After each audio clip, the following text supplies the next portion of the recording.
स्वर्ग में शिवा की राजा, नरक में यमा की राजा, लेकिन धरती की देवेगढ़ की राजा।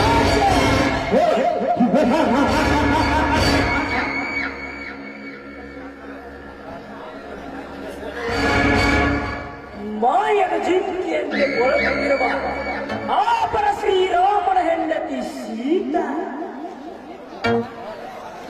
ಅವಳು ಭವ್ಯ ಲೋಕದಿಂದ ದರಗಿಳಿದು ಬಂದವಳೇ ಇರಬೇಕು. ಏನವಳ ಮೈ ಮಾಟ!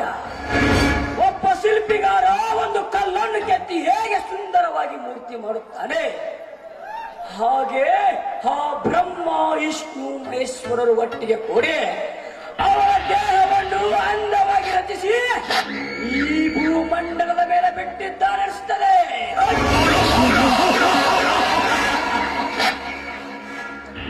ಏನವಳ ವೈಯಾರ, ಏನವಳ ವೈಯಾರ! ಅವಳನ್ನು ನೋಡಿದರೆ ತುಂಬಾ ರಸಿಕದಿಂದ ಅವಳ ಶೀಲಹರಣ ಮಾಡಬೇಕನ್ನಿಸುತ್ತದೆ.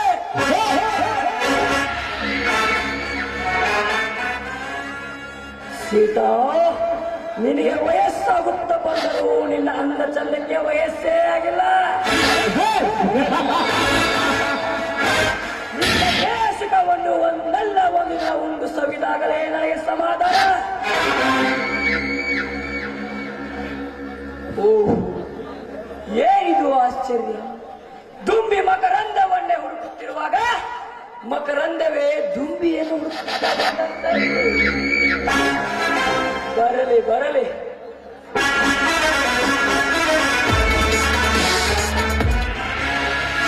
ನಿಲ್ಲು ಸೀತಾ. ದೇವಿಗೌಡರು, ಏನಿದು ಇಷ್ಟು ದೂರ? ನಾನ್ ಮನೆಗೆ ಹೋಗೋ ದಾರಿ ಅಡ್ಡಗಟ್ಟು ನಿಂತಿದ್ದೀರಾ? ಸ್ವಲ್ಪ ದಾರಿ ಬಿಡಿ, ನನ್ನ ಮನೆಗೆ ಹೋಗಿ. ಹೋಗುವಂತೆ ಸೀತಾ, ನೀನು ಮನೆಗೆ ಹೋಗುವಂತೆ, ಆದರೆ ಸ್ವಲ್ಪ ಕೆಲಸ ಮುಗಿದ ನಂತರ ಹೋಗುವಂತೆ. ಏನದು ಕೆಲಸ? ನಿಮ್ಮ ಬಳಿ ನಂದೇನು ಕೆಲಸ? ಸೀತಾ, ನಿನ್ನನ್ನು ನೋಡಿದರೆ ಅಯ್ಯೋ ಪಾಪ ಅನಿಸುತ್ತದೆ. ಈ ಬೌದ್ಧರ್ ದೇವೇಗೌಡರನ್ನು ಮದುವೆ ಆಗೋದನ್ನು ಬಿಟ್ಟು ತುತ್ತು ಕೂಲಿಗೆ ಗತಿ ಇಲ್ಲದ ಬಡವಿಕಾರಿ ರಾಮನ ಹೆಂಡತಿಯಾಗಿ ಹೋಗಲ್ಲ. ನಿನ್ನನ್ನು ನೋಡಿದರೆ ಅಯ್ಯೋ ಪಾಪ ಅನಿಸ್ತದೆ. ಕೊರಳಲ್ಲಿ ಗಂಡ ಕಟ್ಟಿದ ತಾಳಿಯನ್ನು ಬಿಟ್ಟರೆ ಮತ್ತೇನು ಕಾಣ್ತಾ ಇಲ್ಲ. ನೀನು ಎಸ್ ಎಂದರೆ ಮುತ್ತುಗಳನ್ನು ಸಿಂಗರಿಸುವೆ ನಿನ್ನ ಅಂದವಾದ ದೇಹದ. ನೀವು ಸೀತಾ, ನೀನು ನನ್ನ ರಾಣಿಯಾಗಿ ಒಪ್ಪಿದರೆ ಸಾಕು, ನನ್ನದೆಲ್ಲ ನಿಂದೆ. ಅಂದರೆ ಅನ್ನುವಾನ ಮಾಡದ ಮಾತು ಬೇಡ ಸೀತಾ. ನಿನ್ನ ದೇಶಕವನ್ನು ನನಗೆ ಸಹಿಸಿದರೆ ಸಾಕಷ್ಟೇ. ನಾಲ್ಗೆ ಬಿಗಿ ಹಿಡಿದು ಮಾತಾಡು. ನನ್ನ ಗಂಡನಿಗೆ ದೇವರಂತ ಪೂಜಿಸ್ತಾ ಇರುವ ನಾನು ನಿನಗೆ ರಾಣಿ ಆಗ್ತೇನೇನೋ?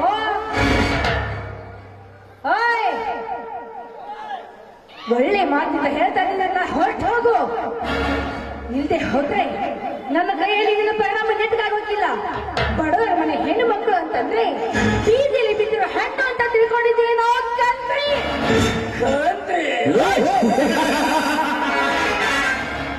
ಸೀತಾ, ನಿನಗೆ ನಿನ್ನ ಗಂಡ ಬೇಕಾದ್ರೆ ಅವನಿಗೆ ಹಗಲು ಹೊತ್ತಿನಲ್ಲೇ ಗಟ್ಟಿಯಾಗು.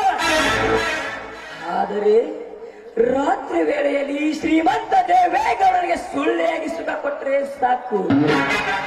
ಆಗ ನಿನ್ನ ಗಂಡನಿಗೂ ಯಾವ ಸಂಶಯ ಬರೋದಿಲ್ಲ, ಈ ದೇವೇಗೌಡನಿಗೂ ಯಾವ ತೊಂದರೆ ಆಗೋದಿಲ್ಲ.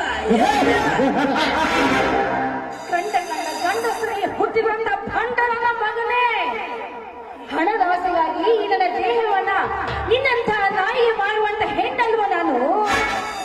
ಒಳಗೆ ಹಾಕಿ ನಿನ್ನಂತವನ ಊರು ತುಂಬ ಓಡಾಡಿಸಿ ಕಳೆಯುವಂತಹ ಹೆಣ್ಣು ಕೂಡ ನಾನು ನಿನ್ನನ್ನು ಆ ಭೂಗರ್ಭ ಪ್ರಪಾತದಲ್ಲಿ ಎಲ್ಲಿಗೂ ಸಿಗದಂತೆ ಹೂತಾಕ್ಬಿಡ್ತೀನಿ, ಎಚ್ಚರವಾಗಿರು. ಏ ಸಕ್ಕಿನ ಸುಳೆ, ನನ್ನ ರುಂಡ ಕಡಿತೀಯ ನೀನು? ನೀನನ್ನು ಹೆಣ್ಣಾಗಿ ಇಷ್ಟೊಂದು ಗರ್ವದಿಂದ ಮಾತನಾಡುತ್ತೀಯ ಅಂದ್ರೆ ಇನ್ನು ನಾನು ಮೀಸೆ ಹೊತ್ತ ಗಂಡಸ ನಾನೆಷ್ಟು ಗರ್ವದಿಂದ ಮಾತನಾಡಬಹುದು?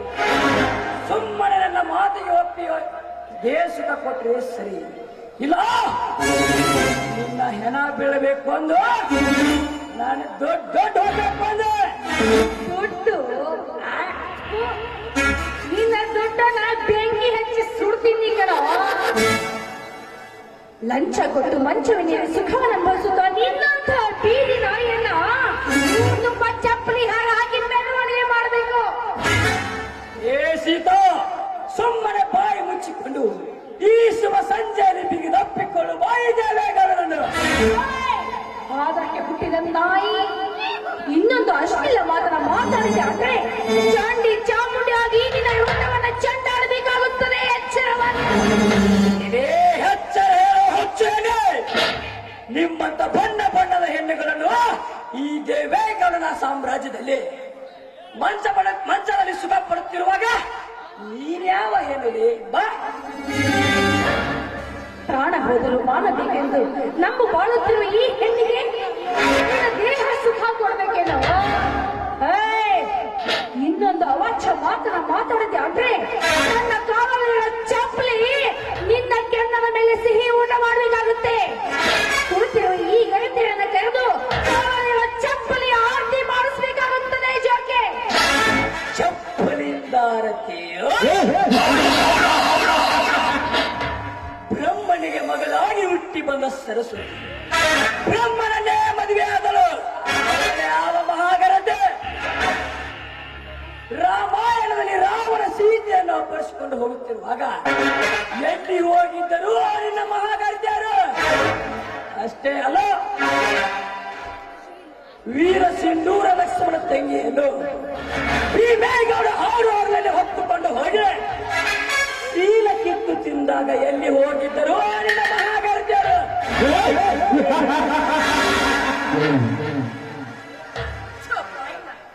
ಒಂದು ಗಂಟೆ ಹೆಣ್ಣಿನ ಬೆಲೆ ನಿನ್ನಂಥವನಿಗೆ ಏನೋ ಗೊತ್ತಾಗ್ಬೇಕು. ಹೆಣ್ಣು ಜಗದ ಕಣ್ಣು ಕಣು. ಒಂದು ಹೆಣ್ಣು ಇಲ್ಲದೆ ಹೋಗಿದ್ರೆ ಇಡೀ ಜಗತ್ತೇ ಸೃಷ್ಟಿ ಆಗ್ತಾ ಇರ್ಲಿಲ್ಲ. ಆ ಹೆಣ್ಣು ಇಲ್ಲದೆ ಹೋಗಿದ್ರೆ ಇವತ್ತು ನೀನು ಭೂಮಿ ಮೇಲೆ ಇರ್ತಾನೆ ಇರಲಿಲ್ಲ. ಈ ನನ್ನ ದೇಹ ಶ್ರೀರಾಮಚಂದ್ರನಂತಿರುವ ನನ್ನ ಗಂಡ ರಾಮನಿಗೆ ಮಾತ್ರ ಮೀಸಲು.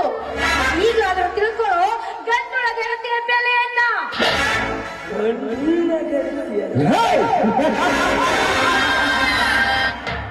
ತರಕಾರಿಗಾಗಿ ಸಂತೆಗೆ ಹೋಗಿ ಸಂತೆಯ ಚಂತೆಯಲ್ಲಿ ರಾಸ ನೀಡಿ ಆಡಿ ಬರುವ ಹಾಳರಂಡೆರಷ್ಟು ನಾಯಿನ ಹಾಳು ಸಮಾಜದಲ್ಲಿ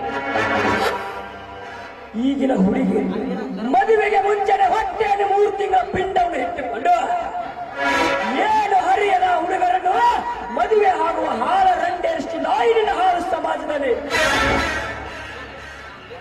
ಅಷ್ಟೇ ಅಲ್ಲ, ಮನೆಯಲ್ಲಿ ಅಪ್ಪ ಅಮ್ಮ ಕಾಲೇಜಿಗೆ ಹೋಗಿ ಬರ್ತೀನಿ ಅಂತ ಹೇಳಿ ಗಾಜಿನಲ್ಲಿ ಚಕ್ಕಂದ ಹಾಡಿ ಬರುವ ಹಾಳರಂಡೆರಷ್ಟು ನಾಯಿನ ಹಾಳು ಸಮಾಜದಲ್ಲಿ.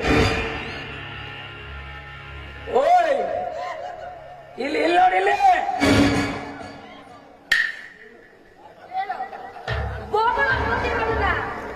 ಅದೇ ಹೇಳ್ತಾರಲ್ಲ, ಗಂಡುಳ್ಳ ಗರ್ಜರು ಬರ್ತಾರಂಗಿಲ್ಲ. ಹೇಳ ಬಾಯಿನ ಬೀದಿ ನಾಯಿ, ಇನ್ನಂತ ಮಾತಾಡಿದ್ದೆ ಹೋದ್ರೆ ತೋಳಲ್ಲಿರೋ ಚಪ್ಪಲಿನ ಪೂಜೆ ಮಾಡಿಸ್ಬೇಕಾಗುತ್ತದೆ, ಎಚ್ಚರವಾಗಿರು. ಸೀತಾ, ನಿನ್ನ ಮಾತು ಜಾಸ್ತಿ ಆಗ್ತಾ ಇದೆ. ನಿನಗೊಂದು ಗತಿ ಕಾಣಿಸಲೇಬೇಕು. ಮುಚ್ಚೋ ಬಾಯಿನ. ಈ ನಿನ್ನ ಕಾಮದ ಆಟವನ್ನು ನಾನು ಮುಂದೆ ತೋರಿಸೋದಕ್ಕೆ ಬರಬೇಡ. ಈ ನಿನ್ನ ಆಡಿದ ಮಾತನ್ನ ಒಂದ್ ವೇಳೆ ನನ್ನ ಗಂಡ ಹಾಗೂ ಸಿಂಹ ಗರ್ಜನೆ ಅಂತಿರುವ ನನ್ನ ಮಕ್ಕಳು ಏನಾದರೂ ಕೇಳಿದ್ದೆ ಆದ್ರೆ ನಿನ್ನ ಹರಕೆ ಕೋಣದಂತೆ ಕಡಲ್ ಹಾಕ್ತವೆ. ನಿನ್ನ ಸಾವು ಕಟ್ಟಿಟ್ಟ ಬುದ್ಧಿ ಕಣೋ. ಸೀತಾ, ನಿನ್ನ ಗಂಡ ನಿನ್ನ ಮಕ್ಕಳನ್ನು ಬೀದಿಯನ್ನು ಮಾಡುತ್ತಾನೆ. ಮುಚ್ಚೋ ಬಾಯಿನ. ಇನ್ನೊಂದು ಮಾತಾಡಿದ್ದೆ ಆದ್ರೆ ನಿನ್ನ ಪರಿಸ್ಥಿತಿ ನೆಟ್ಟಿಗೆ ಹಾಕಿಲ್ಲ. ನಿನ್ನಂತ ಷಂಡರಲ್ವೋ ನನ್ನ ಮಕ್ಕಳು. ನಿನ್ನ ದೇಹವನ್ನ ಕಡಿದು ತುಂಡು ತುಂಡಾಗಿ ಮಾಡಿ ನಿನ್ನ ರಕ್ತವನ್ನ ಕುಡಿದು ಈ ನನ್ನ ದೇಹವನ್ನ 10 ಕಾಯಿಗಳಿಗೆ ಔತಣವನ್ನು ಕೊಟ್ಟು ಬಿಡ್ತಾರೆ ಗಂಡ ಬೇರುಂಡಗಳು. ಸೀತಾ, ನಿನ್ನ ಮಾತು ಜಾಸ್ತಿ ಆಗ್ತಿದೆ. ನಿನಗೊಂದು ಗತಿ ಕಾಣಿಸಲೇಬೇಕು.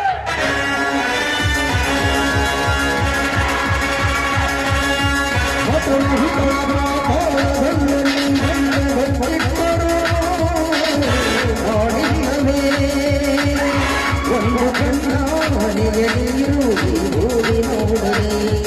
ಓ ಪ್ರಾಣವೇ, ಓ ಪ್ರಾಣವೇ.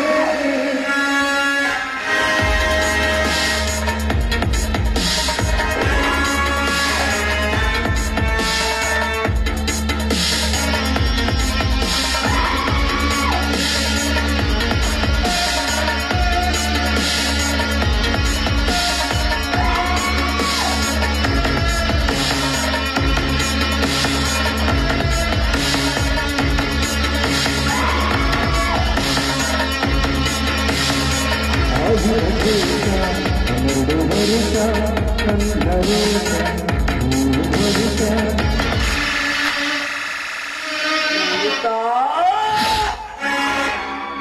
ನನ್ನ ಕೆನ್ನೆಗೆ ಹೊಡೆದು ಓಡಿ ಹೋದೆಲ್ಲ ಈ ಸೇರಿನ ಪ್ರತಿಕಾರವನ್ನು ಒಂದೆಲ್ಲವನ್ನು ತೀರಿಸಿಕೊಳ್ಳದಿದ್ದರೆ ನನ್ನ ಹೆಸರು ದೇವೇಗೌಡನೇ ಅಲ್ಲ.